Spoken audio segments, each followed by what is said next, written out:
Tudo bem? Licença. Prazer. Meu nome é Eduardo. Meu nome é Luca. Eu sempre gostei de moda, sempre gostei de me vestir bem. E aí eu comecei o negócio pela minha paixão em empreender, meu interesse em moda, mas a oportunidade de começar de uma maneira mais simples. Eu sempre pensava em ter um quê a mais, então ter alguma coisa, um tempero. E aí eu me achava nos acessórios, ou alguma peça diferente de roupa, em saber estilizar e alguma coisa assim do tipo. Pensei, cara, e se a gente começar a documentar isso e documentar junto? Quando dois loucos se encontram na rua com a mesma ideia, dá negócio.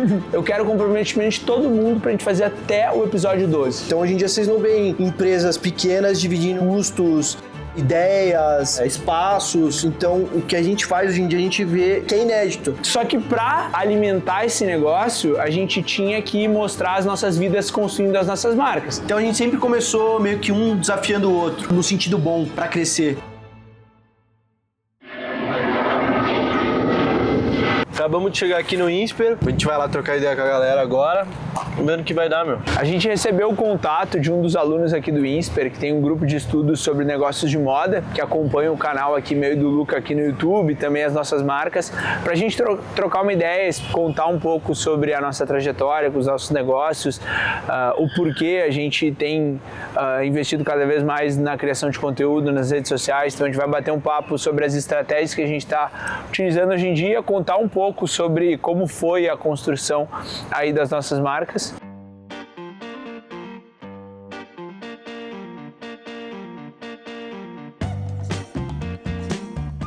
Cabeça, tudo bem? Licença. Isso. Olá, tudo bem? Prazer. Meu nome é Eduardo, tenho hoje 28 anos, sou natural de Porto Alegre, eu moro em São Paulo aqui há mais ou menos uns 2 anos. Sou formado em administração pela Universidade Federal lá do Rio Grande do Sul. E o meu TCC na faculdade eu fiz sobre um modelo de delivery de roupa. Eu estudei alguns modelos de fora que não, eu vi que ia ser muito difícil de começar esse negócio. Era uma ideia meio disruptiva, mas mercadologicamente ela era boa, porque o cara tem objeção de ir no shopping, não quer ir no shopping, ele recebeu uma mala para escolher as peças, vai facilitar. Só que era difícil de começar, porque tu tem que ter um estoque na rua, é uma empresa logística, não de moda. Eu gostava de camisetas de algodão Pima e não era tão conhecido assim no Brasil. E aí eu comecei o negócio pela minha paixão em empreender, meu interesse em moda, mas a oportunidade de começar de uma maneira mais simples. Vou fazer uma linha de camisetas básicas de algodão Pima, o público estava muito em crescimento, então foi uma paixão,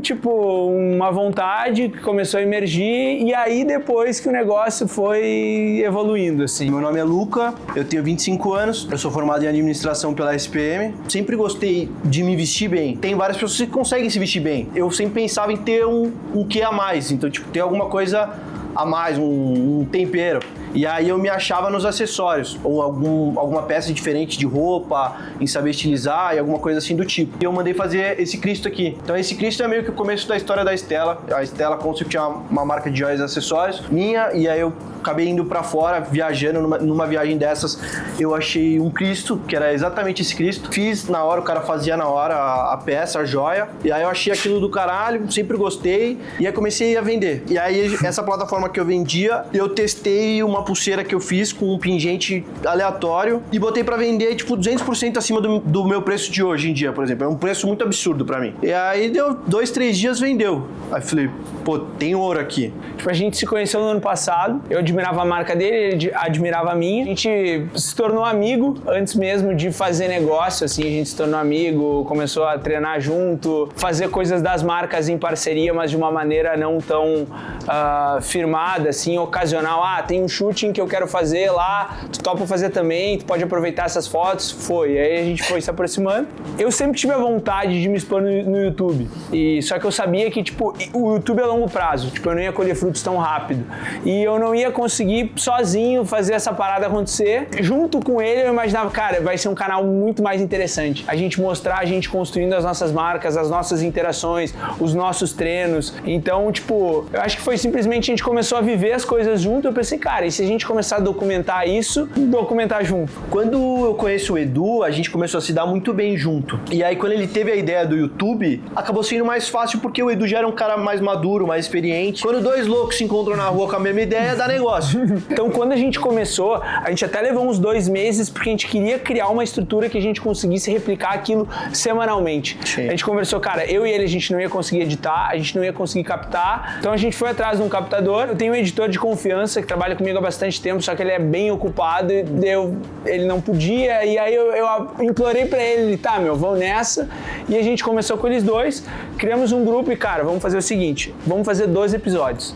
A partir de hoje até o dia tal. A gente botou um documento todos os dias, isso foi, eu acho que fevereiro, março, Sim. até, se eu não me engano, maio, junho. A gente falou, galera, se flopar, se ninguém assistir, eu quero o comprometimento de todo mundo pra gente fazer até o episódio 12. Daí a gente desiste, mas tem que sair até o episódio 12.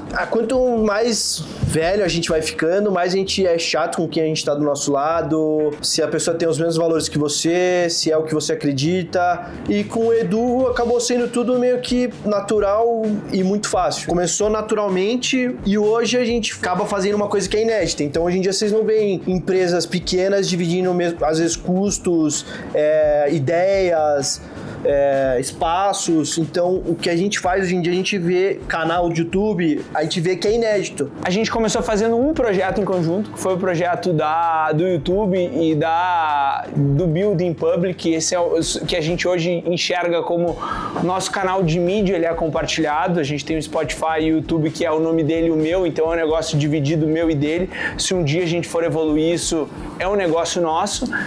Só que para alimentar esse negócio, a gente tinha que mostrar as nossas vidas construindo as nossas marcas. E a gente mostrava junto. A gente brinca que a gente tem uma sociedade sem ser sócio. Tipo, a gente não tem lá no contrato social, mas a gente tem a parte boa da sociedade, que é essa ajuda mútua. Sociedade é igual casamento. Você não pode ter briga de ego, um é maior que o outro. Isso daí só destrói a relação e ponto e acabou. Então, tipo assim, vai ter vezes que a Parla vai estar mais na prioridade, às vezes, do marketing, e tá tudo bem. E às vezes vai ter coisa mais da Estela pra fazer e também tá tudo bem, entendeu? Assim, é só se organizar pra não deixar o cobertor ficar mais curto de um lado do que do outro. Então a gente sempre começou meio que um desafiando o outro, no sentido bom, pra crescer. Isso que é legal, isso que foi legal, entendeu? Um despertar o lado bom do outro.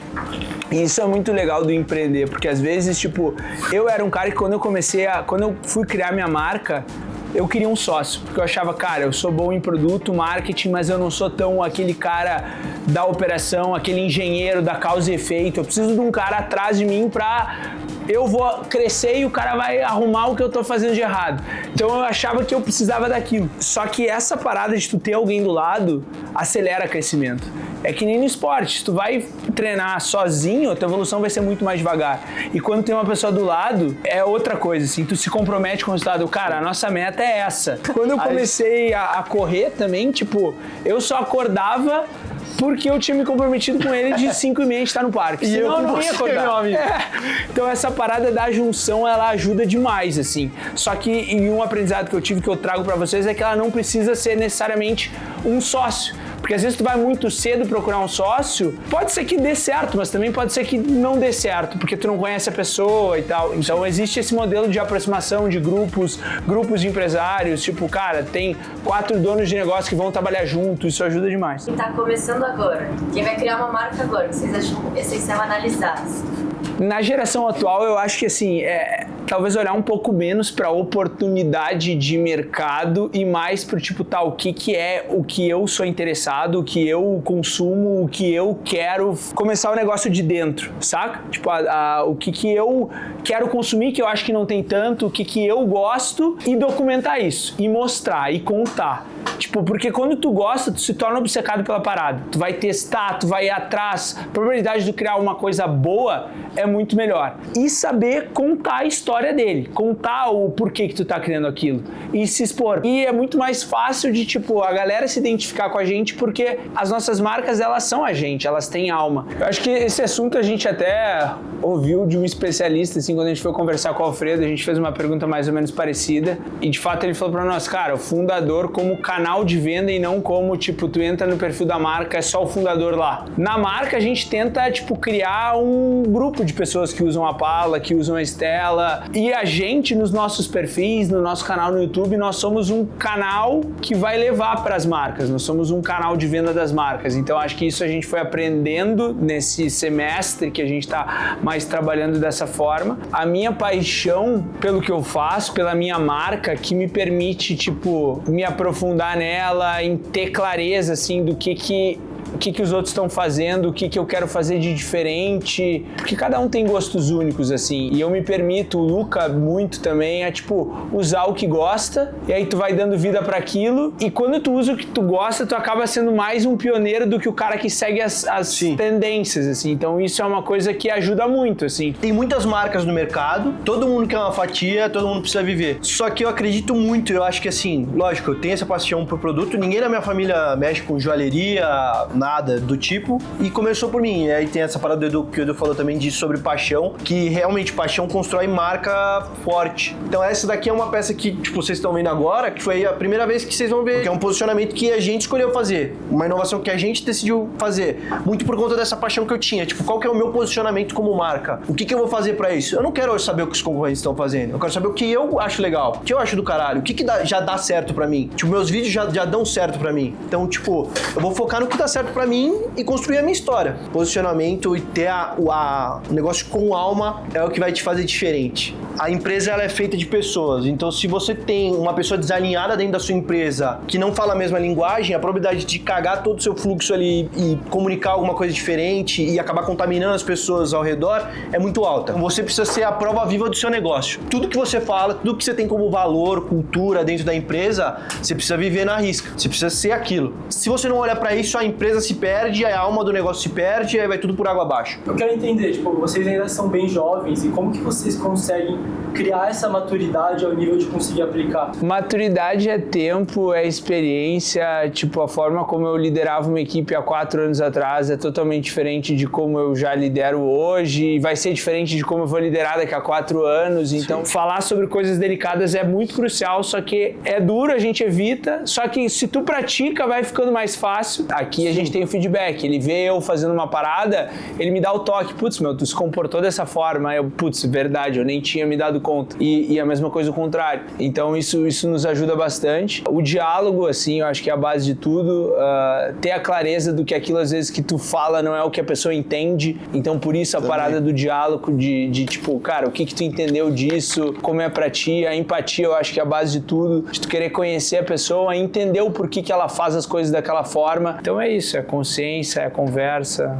Meu público foi mesclando, assim, ao longo do tempo. E quando eu percebi essa mudança, eu já sabia qual que era. Então, hoje em dia, a gente tá na era dos dados. Então, é muito fácil você puxar quem que é o público que te acompanha e saber falar do jeito certo com eles. Ao longo do tempo, quando eu comecei a produzir uns conteúdos que eram mais direcionados, às vezes, que com a galera que eu falo hoje em dia, fui percebendo essa mudança. Então, eu falei, putz, galera de 18 a 34 tá aqui. E quem comentava, eu sempre olhei muito quem comenta, quem tem engajamento, quem vinha do TikTok pro Instagram. Eu acho que o digital, ele é muito bom porque ele explode dados, assim, às vezes tu tem informações muito específicas, só que por outro lado, dados são dados, não são pessoas. E a dificuldade do negócio 100% digital é que às vezes tu vê ali quem é o cara, tu vê o vídeo de quem tu acha que é teu cliente, mas tu não escuta ele não entra na tua loja, vê o teu produto e fica conversando contigo, falando sobre a vida dele pra tu entender quem ele é. Isso foi muito uma dificuldade minha, porque eu entendia quem que eu queria atingir, mas eu não sabia se quem eu tava atingindo era de fato essa galera que eu queria atingir.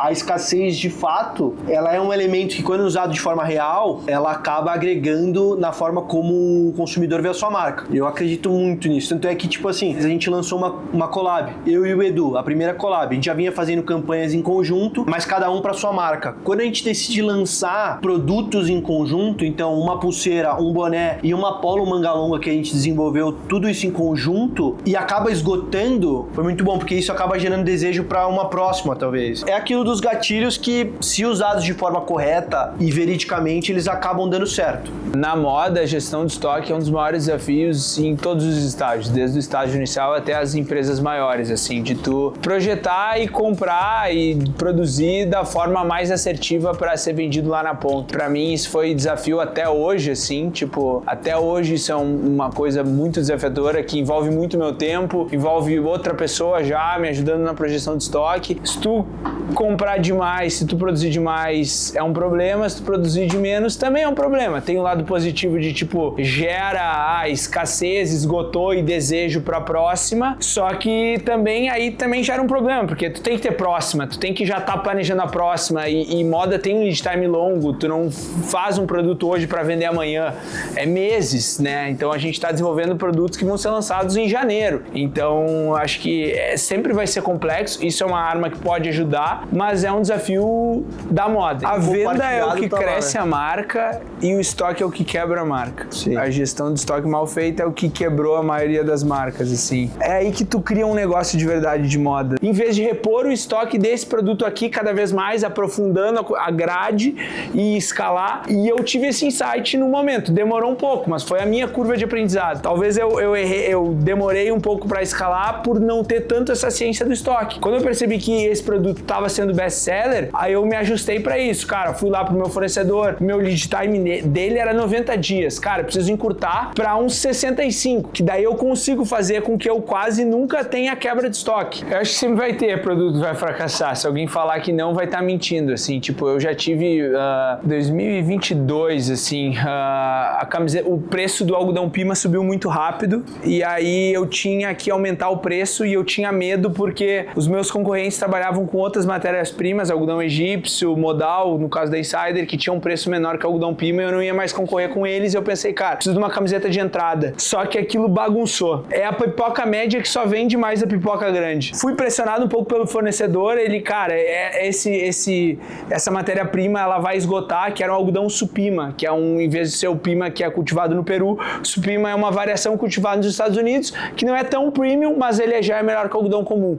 Mas olha como é complexo de explicar isso. Imagina num site. E aí eu comprei muito, fiquei estocado daquele produto por um tempo. Agora, por essa parada de tipo, criar um produto com a cara da marca, eu acho que isso é um desafio que a gente tá passando cada vez mais agora, de vamos criar uma coisa que a gente acha que vai se diferenciar, que o Luca me estimula muito. Cara, qual que é o sal? Vamos fazer uma coisa um pouco comercial, mas o que é o a mais aí nosso? Só que às vezes dá esse receio da aceitação comercial. Beleza, vamos fazer em quantidade pequena. Vamos tentar falar com o fornecedor, encontrar bons parceiros que topem produzir numa escala menor pra gente testar. Uma coisa que eu acredito muito, assim, que eu errei muito no começo, é sobre quando você for lançar um produto, se você não tiver certeza, gostei do produto 100%, não lança. A minha opinião é não lança. Total. 100%. E aí ele me falou isso, puta, Luca, eu não sei, velho, porque é isso, às vezes o Edu acaba sendo influenciado, às vezes, por algumas escolhas minhas, porque às vezes eu viajo mais em algumas coisas de moda, mas às vezes um pouco mais fashionista, que às vezes não é tanto a cara do Edu. Se o dono da marca, ele acaba não acreditando no produto que ele 100%. Vende, isso é crucial, porque ele não vai comunicar bem, ninguém da equipe vai acreditar e aquilo vai virar uma... Então, a aceitação eu acho que vai muito disso. Por que talvez eu errei em alguns produtos? Porque eu não acreditava 100% neles.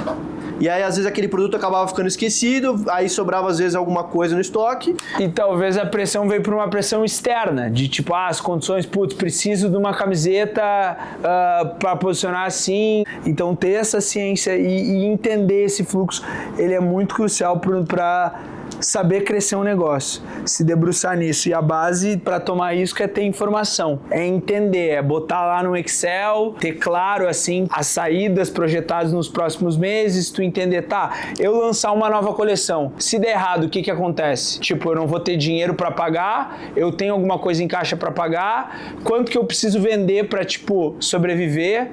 E se debruçando nisso, assim. Queria uma salva de palmas pra eles aqui. Que honra! Obrigado. É isso, gente. Você começa, eu só tô com cartaz. Você começou em todas, você começou em... Não vamos se alongar muito, eu acho que já tem muito conteúdo legal que a gente trocou de ideia. Foi do caralho também. Obrigado a galera do Whisper, obrigado Gui por ter chamado a gente. É uma galera que foi muito dedicada, muito empenhada em bater um papo de fato com a gente, extrair o máximo que a gente poderia oferecer das nossas vivências, né? Exato. De construir empresa, tudo que a gente viveu nesse pouco período de tempo, que foram tantas coisas que eu até, às vezes, eu até esqueço quando a gente viveu, mas Foi legal pra caramba. É isso, uma experiência muito legal compartilhar a nossa trajetória, os nossos aprendizados.